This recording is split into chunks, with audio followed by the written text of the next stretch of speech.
Hello guys, welcome. So ngayon tatanong natin bakit bihira ka sa mga nakilala niya or nakarelasyon niya? Give me the message. Bakit bihira ka sa mga nakarelasyon niya or nakilala niya? Give me the message. Thank you nga po pala sa mga nagsusubscribe, sa mga bumabalik. Maraming salamat. Bakit bihira ka sa mga nakilala niya, nakarelasyon niya? Okay? So, lumabas si Ace of Wands reverse, Two of Cups reverse.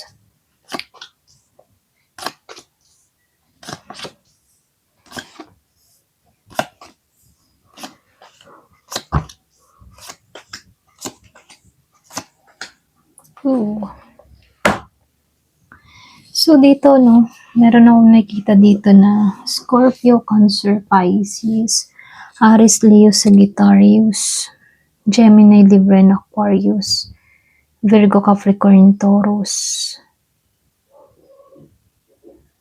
So, start na tayo, So, dito, hindi ka ordinaryo na basta nakilala lang ng tao na to.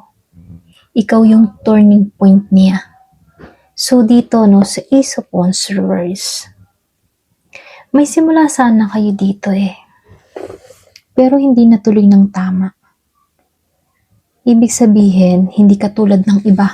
Okay? Hindi katulad ng iba, yung nakilala na mabilis lang naging spark. Meron akong nakitang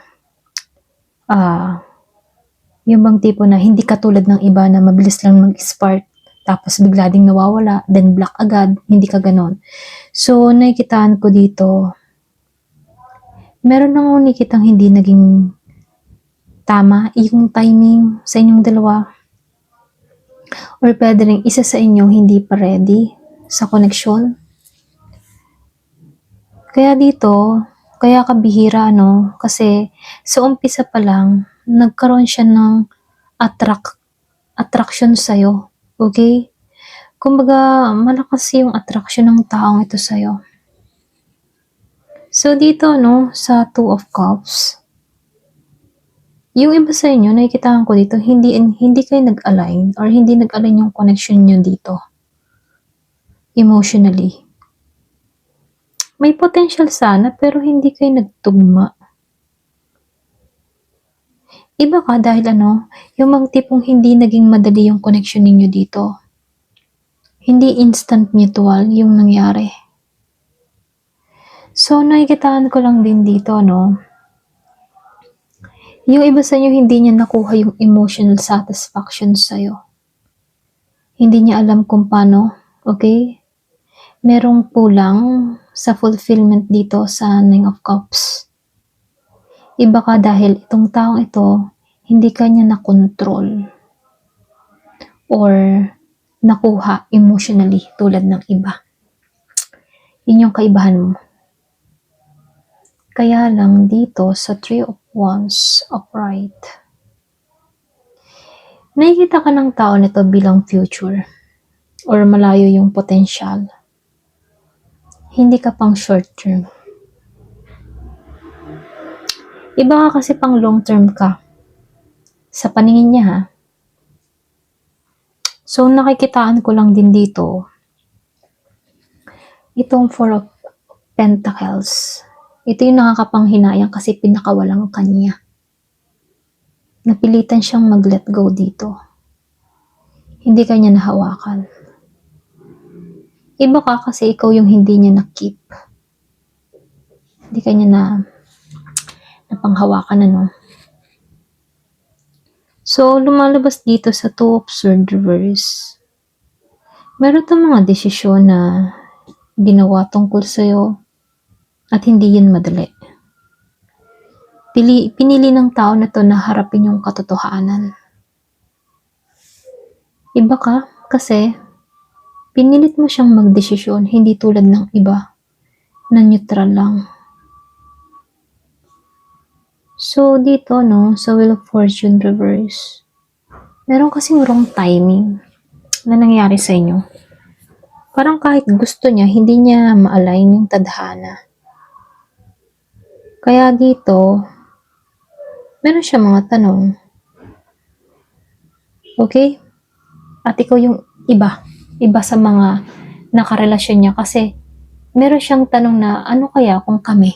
Ano kaya ang mangyayari kung hindi kami nagkawalaan? Okay? So, meron siyang mga ganun tanong para bang nabitin. So, nakikitaan ko dito, no, hindi niya inayos kasi dito yung pinagtrabahuhan niyang connection ninyo. Either tinamad, natakot, o hindi ready. Iba ka dahil hindi niya kayang ibigay yung effort na kailangan mo. Okay? Kasi hindi niya tinrabaho. Pwedeng merong mga dahilan, merong issue, or pwedeng merong pumagitna. At yun yung kaibahan, okay? Kasi hindi siya nag-effort. Kung sa iba, itong tao na to, wala ding ginawa, or kung sa iba, effort siya, tapos pagdating sa'yo dito, hindi niya nagampanan yun, okay? Kasi merong takot na nangyari dito. So, ito lang nakikita ko, no? So, hindi halos lahat sa part na to. Pwedeng meron ka lang karelasyon na tamad. Okay? So, nakikitaan ko dito sa The High Priestess, mysterious, very mysterious. Hindi ka madaling basahin. May lalim ka na hindi niya maabot. Hindi ka niya fully maintindihan. Intuitive ka kasi. Ito lang nakikita ko. So, hindi ka niya maintindihan, hindi ka niya mabasa. Hindi niya malaman kung ano ba yung gusto mo. Mahirap kang basahin. So, nakikitaan ko dito, no, sa 8 of Cups. May umalis Ikaw o siya. Pero may emotional withdrawal. Pinili na lang yung sarili kaysa manatili sa kulang. Iba sa inyo, may lakas ka namang umalis, kaya kakaiba ka. So, yun yung kaibahan, Pwedeng iba sa inyo, meron siyang nakarelasyon na mahirap siyang alisan, pero ikaw umalis ka. So, nakikitaan ko rin dito, sa 6 of Wands. Nakikita ka ng tao na to bilang isang mataas, admirable, or pwedeng panalo sa sitwasyon. May pride siya sa'yo. Proud naman tong tao na to sa'yo kahit hindi ka niya natulungan, or nagkatuluyan. Kahit hindi kayo nagkatuluyan, ayan, proud siya sa'yo. Dahil iba ka. So, nakikitaan ko dito sa judgment, ikaw yung malaking realization dito. Sa buhay niya, ha? Ikaw yung isang tipo na nagising mo yung emotion niya. At spiritual niya. Ginising mo siya. Kakaiba ka. Kumbaga, ikaw yung lesson niya. So, dito, sa 5 of Pentacles, itong tao na to nakaramdam to ng lungkot, pagkawala, emotional loss. Ikaw yung nawala, na masakit. Para bang nawala yung sakit mo dito para sa taong ito, tapos siya na natiling malungkot at nagsisi. Siya, pakaramdam niya nawalan siya, ikaw, nakarecover ka. Kaya dun pa lamang, mas lamang ka. Okay? Kaya dito, bihira ka sa mga nakilala ng taong ito kasi hindi niya na-experience yung ganung pakaramdam sa iba na pinaramdam mo sa kanya. Ikaw yung nagbigay ng transformation sa kanya rito. Hindi ka katulad ng iba na dumaan lang sa buhay niya. Okay? Ikaw yung hindi nakuha niya agad, or ikaw yung hindi nagkontrol, ikaw yung hindi naghabol. Hindi man niya ikaw maintindihan fully, pero higit ka sa lahat. Ikaw yung hindi niya na-keep, okay? At merong meron ditong halong maling timing or pwede rin kakulangan sa effort niya dito kasi hindi kanya tinrabaho. Kaya nawalan siya dito. May takot siyang harapin yung lalim mo at yun yung kinatatakutan ng tao na to. Kasi malalim ka dito. Okay?